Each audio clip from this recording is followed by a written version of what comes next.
حضرات گرامی، وہ رات آنے والی ہے، وہ بخشش والی رات آنے والی ہے جس کو ہم شب برات کہتے ہیں۔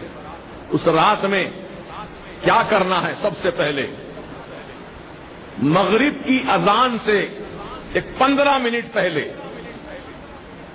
جیسے کہ 40-42 پر اذان ہو رہی ہے، تو آپ 5:25 پر بیٹھ جائیے ہاتھ میں تسبیح لے کر، اور 100 مرتبہ درود پاک پڑھیے، اور 40 مرتبہ لا حول ولا قوت الا باللہ العلی العظیم پڑھیے۔ تو اس عمل سے اللہ پاک 80 سال کے گناہوں کو معاف فرما دیتا ہے۔ آپ کہیں گے حضرت 80 سال کے گناہ بخشے جاتے ہیں اس عمل سے، میری عمر تو 80 سال کی ہوئی نہیں، پھر 80 سال کی عمر نہیں ہے تو 80 سال کے گناہ بھی نہیں ہیں۔ بات سمجھ میں آ رہی ہے آپ کو؟ اب آدمی اگر 80 سال کا ہے تو 80 سال کے گناہ بھی ہوں گے اس کے، لیکن جس کی عمر ہی 80 سال نہیں ہے، ابھی تو 10 سال کا ہے، 15 سال کا ہے، 20 سال کا ہے، 25 سال کا ہے، وہ پوچھتا ہے کہ میری نیکیاں تو، میرے گناہ تو اتنے نہیں ہیں، میں تو 25 سال کا ہوں، بھی 80 سال تو اور آگے بہت زیادہ مجھے جینا ہے۔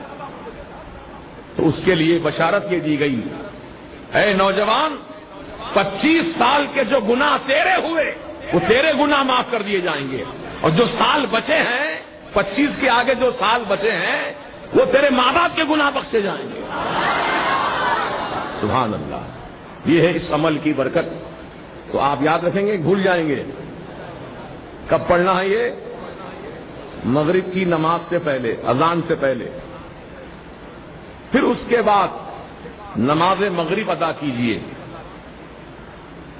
اور نماز مغرب کے ساتھ ہی موقع ہو تو سورہ یاسین 3 مرتبہ پڑھ لیجیے۔ اگر نہیں کچھ تاخیر سے پڑھنے کا ارادہ ہے تو آپ اپنے گھر جائیے اور غسل کیجیے، شب برات میں غسل کیجیے، بڑا مبارک غسل ہے وہ۔ مغرب کی نماز کے بعد غسل اس طرح کرنا ہے کہ پانی میں 7 عدد بیر کے پتے، کتنے پتے؟ 7 عدد بیر کے پتے پانی میں ڈال کر گرم کرو، ہر ایک آدمی کے 7 پتے۔ ایک آدمی کو غسل کرنا، 7 پتے ڈالے، پانی کو تھوڑا گرم کر لے، پھر اس پانی سے غسل کرے۔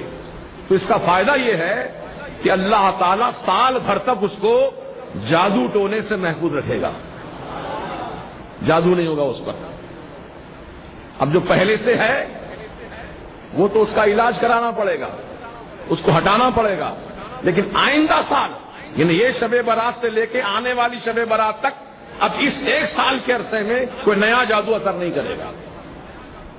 یہ اس کا فائدہ ہے۔